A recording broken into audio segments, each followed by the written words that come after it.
Price the Lord. കർത്താവിൻ്റെ രക്ഷിതാവുമായ യേശു ക്രിസ്തുവിൻ്റെ പരിശുദ്ധ നാമത്തിൽ എല്ലാ പ്രിയപ്പെട്ടവർക്കും ആശ്വാസനാഥമെന്ന ആത്മിക ശുശ്രൂഷയുടെ 68ാമത്തെ എപ്പിസോഡിലേക്കുള്ള സ്വാഗതത്തെയും വന്ദനത്തെയും തിരുസന്നിധിയിൽ അറിയിച്ചു കൊള്ളുകയാണ്. നിങ്ങൾ നൽകുന്ന എല്ലാ പ്രോത്സാഹനങ്ങൾക്കും കർത്തൃനാമത്തിൽ നന്ദി പറയുന്നു. ദൈവമായ കർത്താവ് നമ്മെ ധാരാളമായിട്ട് അനുഗ്രഹിക്കുമാറാകട്ടെ. പ്രിയമുള്ളവരെ, ഇന്നത്തെ നമ്മുടെ ചിന്താവിഷയത്തിൻ്റെ ശീർഷകം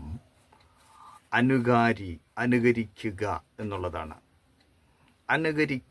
അനുകാരിയായിരിക്കുക എന്നുള്ളതാണ്. Praise the Lord. ആധാരമായിട്ട് പ്രാരംഭത്തിൽ വായിപ്പാൻ ഉദ്ദേശിക്കുന്ന ഒരു ഭാഗം, അത് എഫെസ്യ ലേഖനം 5-ാം അധ്യായം അതിൻ്റെ 1-ാമത്തെ വാക്യമാണ്.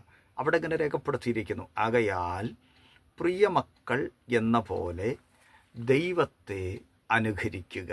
ശ്രദ്ധിക്കുക, ആകയാൽ പ്രിയമക്കൾ എന്ന പോലെ ദൈവത്തെ അനുകരിക്കുക. ചോദ്യം: ആരെയാണ് അനുകരിക്കേണ്ടത്? അവിടെ രേഖപ്പെടുത്തിയിരിക്കുന്നത് ഫോളോവേഴ്സ് ഓഫ് ഗോഡ് എന്നാണ്. ദൈവത്തെ അനുകരിക്കുക.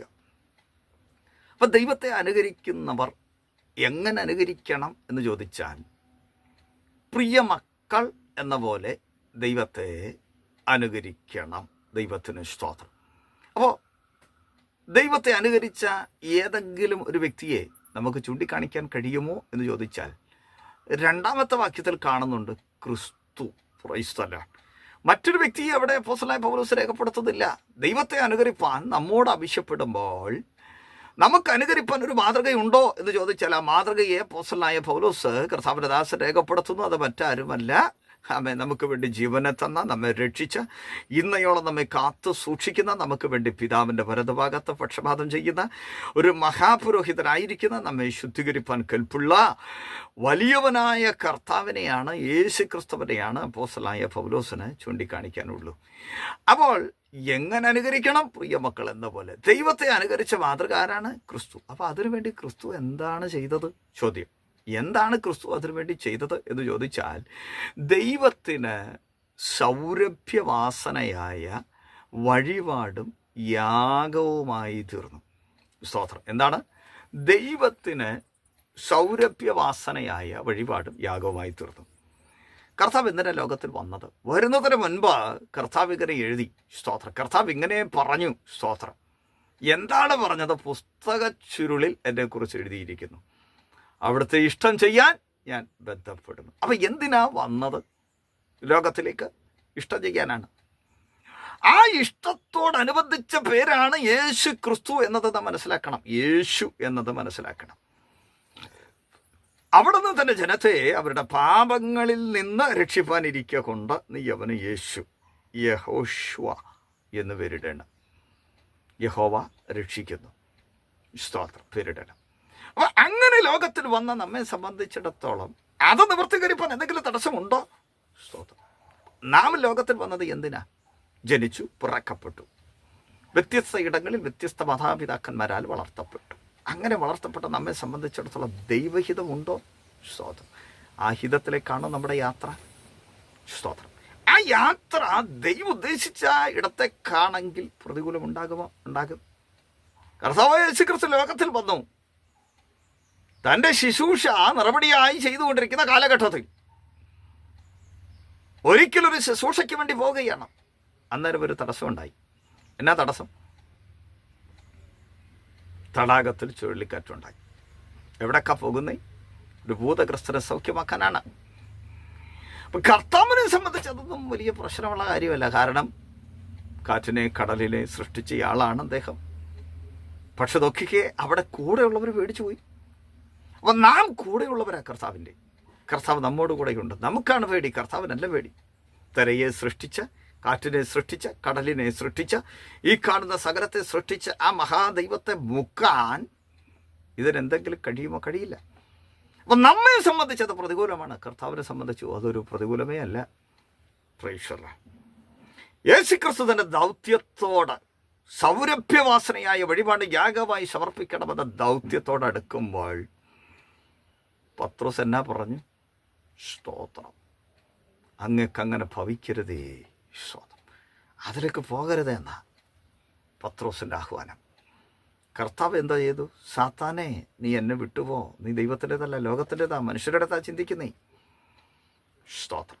പ്രിയമുള്ളവരെ, അങ്ങനെയാണെങ്കിൽ ദൗത്യ നിർവഹണത്തിന് വേണ്ടി തമ്പുരാൻ നമ്മെ തെരഞ്ഞെടുത്തെങ്കിൽ അതിന് നാം സ്നേഹിക്കുന്ന, നാം ഇഷ്ടപ്പെടുന്ന, നമ്മെ സ്നേഹിക്കുന്ന, നാം തിരഞ്ഞെടുത്ത് ഒന്നാം സ്ഥാനത്തേക്ക് കയറ്റി വെച്ചിരിക്കുന്ന പലരും നമുക്ക് വിരോധമായി വരാം. ദൗത്യ നിർവഹണത്തിന് തടസ്സം വരരുത്.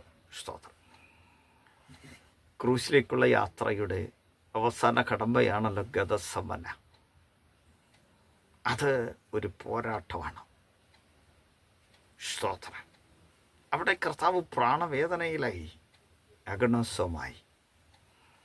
അത് ഭയങ്കര പോരാട്ടമാണ്. എന്തവിടെ നടക്കുന്നേ? ദൈവമേ, കഴിയുമെങ്കിൽ ഈ പാനപാത്രം എങ്കിൽ നിന്ന് നീങ്ങിപ്പോകട്ടെ. അവിടെ പാനപാത്രം എന്നതുകൊണ്ട് ഉദ്ദേശിക്കുന്നത് എന്താണ്? പാപങ്ങളുടെ പെരുങ്കുമ്പാരത്തിൻ്റെ ആ വലിയൊരു ഭയാനകതയാണോ? അതുണ്ടാകാം. പക്ഷെ അതിനേക്കാൾ വലുത്, സഹിപ്പാൻ കഴിയാത്തത് മറ്റൊന്നാണ്. പിതാവ് പുത്രനെ കൈവിടുന്നു ക്രൂശിൽ. സഹിപ്പാൻ കഴിയില്ലേ? അതുകൊണ്ടല്ലേ ക്രൂശിൽ കർത്താവ് കിടന്ന് പിടഞ്ഞ് നിലവിളിച്ച്, എൻ്റെ ദൈവമേ, എൻ്റെ ദൈവമേ, അങ്ങനെ കൈവിട്ടത് എന്ത്? പാപമറിയാത്ത നമ്മുടെ കർത്താവിനെ നാം നമ്മുടെ കർത്താവിൽ ദൈവത്തിന് നീതിയാകാൻ ദൈവം നമ്മുടെ കർത്താവിനെ പാപമാക്കി. ദൗത്യ നിർവഹണത്തിലേക്ക് അടുക്കും തോറും പ്രതികൂലങ്ങളുടെ കാഠിന്യം വർദ്ധിക്കുകയാണ്. ദൈവത്തിന് സ്തോത്രം. പ്രിയമുള്ളവരെ, നമുക്ക് അനുകരിപ്പാൻ അപ്പോസ്തലനായ പൗലോസ് മാതൃക കൊണ്ടുവരുന്നത് മറ്റാരെയുമല്ല, ക്രിസ്തുവിനെയാണ്. അതിന് ക്രിസ്തു എന്ത് ചെയ്തു?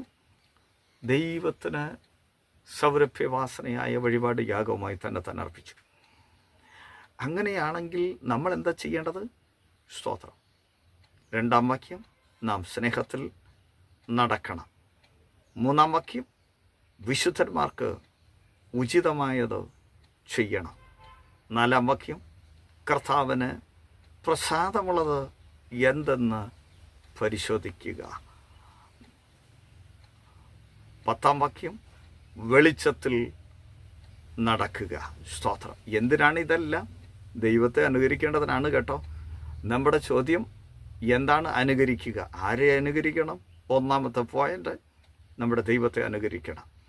അപ്പോൾ ദൈവത്തെ അനുകരിക്കേണ്ടതിന് എന്തൊക്കെ ചെയ്യണം? ദൈവത്തിന് സ്തോത്രം. സ്നേഹത്തിൽ നടക്കണം, ഉചിതമായത് ചെയ്യണം, വിശുദ്ധന്മാർക്ക് ഉചിതമായതേ ചെയ്യാവൂ. 3, കർത്താവിന് പ്രസാദമുള്ളത് മാത്രമേ പരിശോധിച്ച് നടക്കാവൂ. 4, വെളിച്ചത്തിൽ നടക്കണം. അങ്ങനെ വരുമ്പോൾ ക്രിസ്തു നമ്മുടെ മേൽ പ്രകാശിക്കും. Price the Lord. നമ്പർ 1, ദൈവത്തെ അനുകരിക്കുക. നമ്പർ 2, കർത്താവിൻ്റെ ദാസനായ അപ്പോസ്തലനായ പൗലോസ് കോരിന്ത്യർക്ക് എഴുതിയ 1-ാമത്തെ ലേഖനം 11-ാം അധ്യായം അതിൻ്റെ 1-ാമത്തെ വാക്യത്തിൽ അവിടെ എഴുതിയിരിക്കുന്നു, ഞാൻ ക്രിസ്തുവിൻ്റെ അനുകാരിയായിരിക്കുന്നത് പോലെ. അപ്പോൾ നമുക്ക് അനുകരിപ്പാൻ കൊള്ളാകുന്ന മറ്റൊരാൾ ആര്? ക്രിസ്തുവാണ്, മറ്റാരുമല്ല. നമ്മുടെ അരുമനാഥനും നമ്മുടെ രക്ഷകനും നമ്മുടെ കർത്താവായിരിക്കുന്ന യേശു ക്രിസ്തു തന്നെ. ദൈവത്തിന് സ്തോത്രം. എന്തുകൊണ്ട് ക്രിസ്തുവിനെ അനുകരിക്കണം? അഥവാ നാം അനുകരിക്കുന്ന ക്രിസ്തുവിൻ്റെ പ്രത്യേകത എന്ത് എന്ന് തിരിച്ചറിയാൻ പത്രോസ് എഴുതിയ 1-ാമത്തെ ലേഖനം 2-ാം അധ്യായം അതിൻ്റെ 21 മുതൽ 23 വരെയുള്ള വേദഭാഗങ്ങൾ പരിശോധിച്ചാൽ മാത്രമേ നമുക്ക് കാണാൻ പറ്റൂ. അപ്പോസ്തലനായ പത്രോസ് എഴുതിയ 1-ാമത്തെ ലേഖനം 2-ാമത്തെ അധ്യായം അതിൻ്റെ 21 മുതലുള്ള വേദഭാഗങ്ങൾ പരിശോധിച്ചാൽ നമുക്കവിടെ കൃത്യമായി കാണാൻ കഴിയുന്നു. 21 മുതൽ 23 വരെയുള്ള വേദഭാഗങ്ങൾ. അതിനായിട്ടല്ലോ നിങ്ങളെ വിളിച്ചിരിക്കുന്നത്. ക്രിസ്തു നിങ്ങൾക്ക് വേണ്ടി കഷ്ടം അനുഭവിച്ചു. നിങ്ങൾ അവിടുത്തെ കാൽച്ചുവട് പിന്തുടരുവാൻ ഒരു മാതൃക വെച്ചിട്ട് പോയിരിക്കുന്നു. അവൻ പാപം ചെയ്തിട്ടില്ല, അവൻ്റെ വായിൽ വഞ്ചനയൊന്നും ഉണ്ടായിരുന്നില്ല. തന്നെ ശകാരിച്ചിട്ട് പകരം ശകാരിക്കാതെയും കഷ്ടമനുഭവിച്ചിട്ട് ഭീഷണം പറയാതെയും ന്യായമായി വിധിക്കുന്നുവെങ്കിൽ കാര്യം പരമേൽപ്പിക്കുകയത്രേ ചെയ്തത്. ഈ ഷുഡ് ഫോളോ ഹിസ് സ്റ്റെപ്സ് എന്നാണ് അവിടെ രേഖപ്പെടുത്തിയിരിക്കുന്നത്. സ്തോത്രം. ആ ചുവടുകളെയാണ് നമ്മൾ പിന്തുടരേണ്ടത്. എന്തുകൊണ്ട് ആ കാൽ ചുവടുകളെ നാം പിന്തുടരണം? സ്തോത്രം. കഷ്ടം അനുഭവിച്ചു കർത്താവ്. ഭീഷണം ഒത്തിരി തനിക്കുണ്ടായിരുന്നു. അതിനൊന്നും മറുപടി പറഞ്ഞില്ല. ഒരുപാട് സ്തോത്രം തന്നെ ശകാരിച്ചില്ല. തിരിച്ച് കഷ്ടം അനുഭവിച്ചിട്ട് ഭീഷണമൊന്നും പറഞ്ഞില്ല. അല്ലേ? നമ്മളെ ആരെങ്കിലൊക്കെ കഷ്ടപ്പെടുത്തുമ്പോൾ നമ്മൾ എന്താ പറയാറ്? നമ്മൾ വെറുതെ ഇരിക്കാറുണ്ടോ? ദൈവത്തിന് സ്തോത്രം. പകരം പറയാറുണ്ടോ? ദൈവത്തിന് സ്തോത്രം. Praise the Lord. അതാണ് കർത്താവിൻ്റെ മാതൃക. ശരിക്കും പറഞ്ഞാൽ അവിടെ കൊടുത്തിരിക്കുന്ന പദം തന്നെ വല്ലാത്തൊരർത്ഥം വെളിപ്പെടുത്തുന്നതാണ്. To follow upon, follow after, പിന്തുടരുക എന്നാണ് അവിടെ കൊടുത്തിരിക്കുന്ന ഒരു അർത്ഥം. 2, ഒരാളുടെ കാൽച്ചുവടുകൾ ചവിട്ടുക, അവൻ്റെ മാതൃക അനുകരിക്കുക എന്നാണ് അവിടെ കൊടുത്തിരിക്കുന്ന രണ്ടാമത്തെ അർത്ഥം. അവിടെ കൊടുത്തിരിക്കുന്ന പദത്തിൻ്റെ ഒന്നാമത്തെ അർത്ഥം പിന്തുടരുക എന്നുള്ളതാണ്. രണ്ടാമത്തെ അർത്ഥം ഒരാളുടെ കാൽച്ചുവടുകൾ ചവിട്ടുക, അവൻ്റെ മാതൃക അനുകരിക്കുക എന്നൊക്കെയാണ് അവിടെ രേഖപ്പെടുത്തിയിരിക്കുന്നത്. അതാണ് അവിടുത്തെ പ്രത്യേകത. 22, 23 വേദഭാഗങ്ങൾ വായിക്കുമ്പോൾ അവിടെ രേഖപ്പെടുത്തി പത്രോസിൻ്റെ 1-ാം ലേഖനം അതിന് 2-ാം അധ്യായം 22, 23 വേദഭാഗങ്ങൾ. അവൻ്റെ വായിൽ വഞ്ചനയില്ല, അനുകരിക്കാനുള്ളതാണ്. സ്തോത്രം. അവൻ്റെ വായിൽ വഞ്ചനയില്ല. സ്തോത്രം. കഷ്ടം അനുഭവിച്ചിട്ട് ഭീഷണിപ്പെടുത്തുന്നില്ല, പകരം ദോഷം പറയുന്നില്ല, ശകാരിച്ചിട്ട് പകരം ശകാരിക്കുന്നില്ല. ന്യായമായി കാര്യം വിധിക്കുന്ന വേള ആളുടെ കൈവശം തൻ്റെ വിഷയത്തങ്ങ് വരവേൽപ്പിച്ചു കൊടുത്തു. അങ്ങനെയാണെങ്കിൽ നമ്പർ 1 ദൈവത്തെ അനുകരിക്കുക, നമ്പർ 2 കർത്താവിനെ അനുകരിക്കുക. നേരത്തെ വായിച്ച വാക്യം തന്നെ 3-ാമത്തെ വിഷയത്തിലേക്ക് നമുക്ക് കൊണ്ടുവരാം. ആമേൻ. അപ്പോസ്തലനായ പൗലോസ് കൊരിന്ത്യർക്ക് എഴുതിയ 1-ാമത്തെ ലേഖനം 11-ാമത്തെ അധ്യായം അതിൻ്റെ 1-ാമത്തെ വാക്യത്തിൽ ഞാൻ ക്രിസ്തുവിൻ്റെ അനുകാരിയായിരിക്കുന്നത് പോലെ നിങ്ങളും എൻ്റെ അനുകാരികൾ ആകുവിൻ. സ്തോത്രം. എന്താണ് അവിടെ രേഖപ്പെടുത്തിയിരിക്കുന്നത്? കർത്താവിൻ്റെ വചനം പറയുന്നു, അപ്പോസ്തലന്മാരെ അനുകരിക്കുക. ആരെയാണ് അനുകരിക്കേണ്ടത്? അപ്പോസ്തലന്മാരെ അനുകരിക്കുക. ആദ്യം ദൈവത്തെ അനുകരിക്കണം, 2 ക്രിസ്തുവിനെ അനുകരിക്കണം, 3 അപ്പോസ്തലന്മാരെ അനുകരിക്കണം. ദൈവത്തിന് സ്തോത്രം. ആമേൻ. പ്രിയമുള്ളവരെ, അപ്പോസ്തലന്മാരെ അനുകരിക്കുക എന്നതുകൊണ്ട് താൻ എന്താണ് അവിടെ അർത്ഥമാക്കുന്നത് എന്ന് ചോദിച്ചാൽ ദൈവത്തിന് സ്തോത്രം. കൊരിന്ത്യർക്ക് എഴുതിയ 1-ാമത്തെ ലേഖനം 4-ാം അധ്യായം അതിന് 17-ാമത്തെ വാക്യത്തിൽ, ഇത് നിമിത്തം കർത്താവിൽ വിശ്വസ്തനും എൻ്റെ പ്രിയമകനുമായ തിമോത്തിയോസിനെ നിങ്ങളുടെ അടുക്കൽ അയച്ചിരിക്കുന്നു. ഞാൻ എങ്ങും ഏത് സഭയിലും ഉപദേശിക്കുന്നത് പോലെ ക്രിസ്തുവിലുള്ള എൻ്റെ വഴികൾ അവൻ നിങ്ങളെ ഓർപ്പിക്കും. സ്തോത്രം. അപ്പോസ്തലന്മാരെ അനുകരിക്കുക എന്ന് ഉദ്ദേശിക്കുന്നത് എന്താ എന്ന് അപ്പോസ്തലനായ പൗലോസ് കൃത്യമായിട്ട് അവിടെ രേഖപ്പെടുത്തുമ്പോൾ എന്താണ് പറയുന്നത് എന്ന് ചോദിച്ചാൽ, ക്രിസ്തുവിലുള്ള പൗലോസിൻ്റെ വഴികൾ, അതാണ് ഉദ്ദേശിക്കുന്നത്. സ്തോത്രം. ക്രിസ്തുവിനെ ആമേൻ അനുകരിക്കുക എന്ന് നാം ചിന്തിച്ചു. അപ്പോസ്തലന്മാരെ അനുകരിക്കുക എന്ന് പറയുമ്പോൾ ക്രിസ്തുവിലുള്ള പൗലോസിൻ്റെ എൻ്റെ വഴികൾ എന്നാണ് അവിടെ രേഖപ്പെടുത്തിയിരിക്കുന്നത്.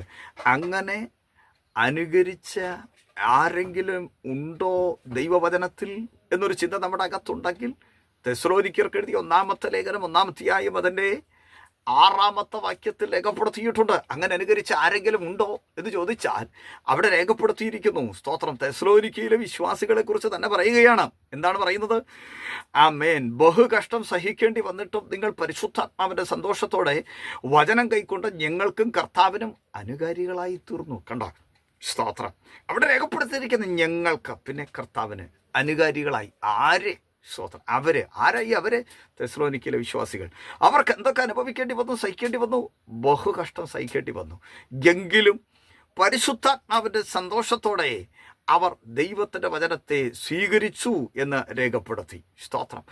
2-ാമത്തെ അധ്യായം തെസ്സലോനിക്കർക്ക് എഴുതിയ 1-ാമത്തെ ലേഖനം 2-ാമത്തെ അധ്യായം അതിൻ്റെ 14-ാം വാക്യം വായിക്കുമ്പോൾ, സഹോദരന്മാരെ, യഹൂദിയിൽ ക്രിസ്തുയേശുവിനുള്ള ദൈവസഭകൾക്ക് നിങ്ങൾ അനുകാരികളായി തീർന്നു. അവർ യഹൂദരാൽ അനുഭവിച്ചത് തന്നെ നിങ്ങളും സ്വജാതിക്കാരാൽ അനുഭവിച്ചുവല്ലോ. അപ്പോസ്തലനായ പൗലോസ് തെസ്സലോനിക്കയിലെ വിശ്വാസികളെ കുറിച്ച് അവർ ഏതെല്ലാം കാര്യങ്ങളിൽ അനുകാരികളായി തീർന്നു എന്ന് രേഖപ്പെടുത്തിയിരിക്കുകയാണ്. സ്തോത്രം. 2 ഭാഗങ്ങളിൽ അവർ ദൈവത്തിനും ക്രിസ്തുവിനും ഞങ്ങൾക്കും അനുകാരികളായി തീർന്നു എന്ന് രേഖപ്പെടുത്തിയിരിക്കുന്നു. ഇനി വീണ്ടും ചോദിക്കാം, അവരെങ്ങനെയാണ് അനുകാരികളായി തീർന്നത് എന്ന് ചോദിച്ചാൽ 13-ാം വാക്യത്തിൽ എഴുതിയിരിക്കുന്നു, ഞങ്ങൾ പ്രസംഗിച്ച ദൈവവചനം നിങ്ങൾ കേട്ട് മനുഷ്യൻ്റെ വചനമായിട്ടല്ല സാക്ഷാലാകുന്നത് പോലെ ദൈവവചനമായി തന്നെ കൈക്കൊണ്ടതിനാൽ ഞങ്ങൾ ദൈവത്തെ സ്തുതിക്കുന്നു. വിശ്വസിക്കുന്ന നിങ്ങളിൽ അത് വ്യാപരിച്ചു വരിക്കുന്നു എന്ന് എന്ന് പറഞ്ഞാൽ വർക്ക് ചെയ്തുകൊണ്ടിരിക്കുകയാണത്. അത് ഓപ്പറേറ്റ് ചെയ്തുകൊണ്ടിരിക്കുകയാണത് നിങ്ങളുടെ അകത്ത്. എന്ത്? ദൈവത്തിൻ്റെ വചനം. ദൈവത്തിന് സ്തോത്രം. അപ്പോൾ ദൈവത്തെ, യേശു ക്രിസ്തുവിനെ, അപ്പോസ്തലന്മാരെ ഒക്കെ അനുകരിച്ചാൽ നമ്മുടെ ചോദ്യം, നമുക്ക് എന്തെങ്കിലും ഗുണമുണ്ടോ? ദൈവത്തിന് സ്തോത്രം. ആമേൻ. പത്രോസ് അപ്പോസ്തലൻ ചോദിച്ച ചോദ്യം നമുക്ക് ഓർമ്മയുണ്ടല്ലോ. ഞങ്ങൾ സകലവും വിട്ടിട്ട് അങ്ങയെ അനുഗമിച്ചിട്ട് ഞങ്ങൾക്ക് എന്തെങ്കിലും ഗുണമുണ്ടോ? ഞങ്ങൾക്ക് എന്നാ കിട്ടും? അതല്ല നമ്മുടെ ചോദ്യം. എബ്രായ ലേഖനം 6-ാം അധ്യായം അതിൻ്റെ 12-ാം വാക്യം നമ്മളത് വായിക്കുമ്പോൾ, എബ്രായ ലേഖനം 6-ാം അധ്യായം അതിൻ്റെ 12-ാം വാക്യത്തിൽ, അങ്ങനെ നിങ്ങൾ മന്ദതയുള്ളവരാകാതെ വിശ്വാസത്താലും ദീർഘക്ഷമയാലും വാഗ്ദത്തങ്ങളെ അവകാശമാക്കുന്നവരുടെ അനുകാരികളായി തീരും. സ്തോത്രം. നാം ദൈവത്തെ അനുകരിച്ചാൽ, നാം ക്രിസ്തുവിനെ അനുകരിച്ചാൽ, അപ്പോസ്തലന്മാരുടെ വഴികൾ, അവർ പോയ പാതകൾ, ക്രിസ്തുവിനുള്ള തന്നെ വഴികൾ, അത് നാം അനുകരിച്ചാൽ ദൈവത്തിന് സ്തോത്രം എന്തായി തീരും എന്ന് ചോദിച്ചാൽ, നാം വാഗ്ദത്തങ്ങളെ അവകാശമാക്കുന്നവരുടെ അനുകാരികളായി തീരും. സ്തോത്രം. അങ്ങനെ ആകണമെങ്കിൽ നമ്മൾ എന്താണ് ചെയ്യേണ്ടത് എന്ന് ചോദിച്ചാൽ, ദൈവം തൻ്റെ പ്രവർത്തിക്കും വിശുദ്ധന്മാരെ ശുശ്രൂഷിച്ചതിനാലും ശുശ്രൂഷിക്കുന്നതിനാലും തൻ്റെ നാമത്തോട് കാണിക്കുന്ന സ്നേഹം മറന്നുകളവാൻ തക്കവണ്ണം അനീതിയുള്ളവനല്ല. ദൈവത്തിന് സ്തോത്രം. അതിൻ്റെ 11-ാം വാക്യത്തിൽ, എന്നാൽ നിങ്ങൾ ഓരോരുത്തരും പ്രത്യാശയുടെ പൂർണ്ണ നിശ്ചയം പ്രാപിപ്പാൻ അവസാനത്തോളം ഒരുപോലെ ഉത്സാഹം കാണിക്കണമെന്ന് ഞങ്ങൾ ആഗ്രഹിക്കുന്നു. 10-11 വേദഭാഗങ്ങൾ വായിക്കുമ്പോൾ, വിശുദ്ധന്മാരെ ശുശ്രൂഷിക്കുക, കർത്താവിൻ്റെ നാമത്തോട് സ്നേഹം കാണിക്കുക, ആമേൻ, അവസാനത്തോളം ഒരുപോലെ ഉത്സാഹം കാണിക്കുക. സ്തോത്രം. അതിനാൽ നമ്മളോടുള്ള അപ്പോസ്തലിക ഉപദേശം എന്ത് എന്നൊരു ചോദ്യം നമ്മുടെ അകത്ത് ഉണ്ടെങ്കിൽ, പത്രോസിൻ്റെ 1-ാമത്തെ ലേഖനം 3-ാമത്തെ അധ്യായം അതിൻ്റെ 13-ാം വാക്യത്തിൽ കർത്താവിൻ്റെ ദാസൻ ഇങ്ങനെ വെളിപ്പെടുത്തുകയാണ്. പത്രോസിൻ്റെ 1-ാമത്തെ ലേഖനം 3-ാം അധ്യായം അതിൻ്റെ 13-ാം വാക്യത്തിൽ, നിങ്ങൾ നന്മ ചെയ്യുന്നതിൽ ശുഷ്കാന്തിയുള്ളവരാകുന്നുവെങ്കിൽ നിങ്ങൾക്ക് ദോഷം ചെയ്യുന്നവൻ ആർ? സ്തോത്രം. എന്ന് പറഞ്ഞാൽ നാം നന്മ ചെയ്യുന്നവരായി, കർത്താവിനെ അനുകരിച്ച്, പിതാവിനെ അനുകരിച്ച്, അപ്പോസ്തലന്മാരുടെ ക്രിസ്തുവിനുള്ള വഴികളെ പിൻഗമിക്കുന്നവരായി, അനുകാരികളായി മാറുന്നുവെങ്കിൽ, കർത്താവിൻ്റെ വചനം പറയുന്നു, നിങ്ങൾ നന്മയുടെ അനുയായികളാണെങ്കിൽ നിങ്ങളെ ഉപദ്രവിക്കുന്നവർ ആരാണ്? ദൈവത്തിന് സ്തോത്രം. നിങ്ങൾ നന്മ ചെയ്യുന്നതിൻ്റെ ഫോളോവർ ആണെങ്കിൽ, ശുഷ്കാന്തി എന്നുള്ളതിന് ഫോളോവർ എന്ന് ഇംഗ്ലീഷിൽ കൊടുത്തിട്ടുണ്ട്, അനുകാരിയാണെങ്കിൽ നിങ്ങൾക്ക് ദോഷം ചെയ്യുവാൻ ആരാണ് മുതിരുക? പ്രിയമുള്ളവരെ, അങ്ങനെയാണെങ്കിൽ നമുക്ക് നമ്മുടെ ദൈവത്തെ അനുകരിക്കാം, നമുക്ക് കർത്താവിനെ അനുകരിക്കാം. അപ്പോസ്തലന്മാരുടെ ക്രിസ്തുവിലുള്ള വഴികളെ അനുകരിച്ചുകൊണ്ട് മുന്നോട്ട് പോകുമ്പോൾ വാഗ്ദത്തങ്ങളെ കൈവശമാക്കുന്നവരെ അനുകാരികളായി നമ്മൾ തീരും. അങ്ങനെ ആകുമ്പോൾ നമുക്ക് ദോഷം ചെയ്യാൻ ആർക്കും കഴിയാത്ത വിധത്തിൽ നമ്മളെ മറ്റൊരു അവസ്ഥാവിശേഷത്തിലേക്ക് ദൈവം മാറ്റും. ആ ദൈവത്തിനായി നമുക്കൊരുങ്ങാം, ക്രിസ്തുവിൻ്റെ അനുകാരികളാകാം, ദൈവത്തിൻ്റെ അനുകാരികളാകാം. അപ്പോസ്തലന്മാരുടെ ക്രിസ്തുവിനുള്ള വഴികളെ നമുക്ക് പിന്തുടരാം. ദൈവമായ കർത്താവ് നമ്മെ ധാരാളമായി സഹായിക്കട്ടെ. സ്വർഗീയ നല്ല പിതാവേ, തിരുകൃപയ്ക്കായി സ്തോത്രം. കേട്ടതൊഴുകി പോകാതെ ശ്രദ്ധയോടെ കരുതി, ആമേൻ, ദൈവത്തിൻ്റെ ക്രിസ്തുവിൻ്റെ അപ്പോസ്തലന്മാരുടെ ക്രിസ്തുവിനുള്ള വഴികളുടെ അനുകാരികളായി, നന്മ ചെയ്യുന്നതിൽ ശുഷ്കാന്തിയുള്ളവരായി, ദോഷമാർക്കും ചെയ്യാൻ കഴിയാത്ത വിധത്തിലെ അനുസരണമുള്ള മക്കളായി തീരുവാൻ അവിടുന്ന് കൃപ ചെയ്യണമേ. അവിടുന്ന് ഇങ്ങനെ ചെയ്യുമല്ലോ. പ്രാർത്ഥന കേട്ടല്ലോ, ഓർത്തങ്ങയെ വാഴ്ത്തുന്നു യേശു ക്രിസ്തുവിൻ്റെ നാമത്തിൽ. സ്വർഗീയ നല്ല പിതാവേ, ആമേൻ. God bless you.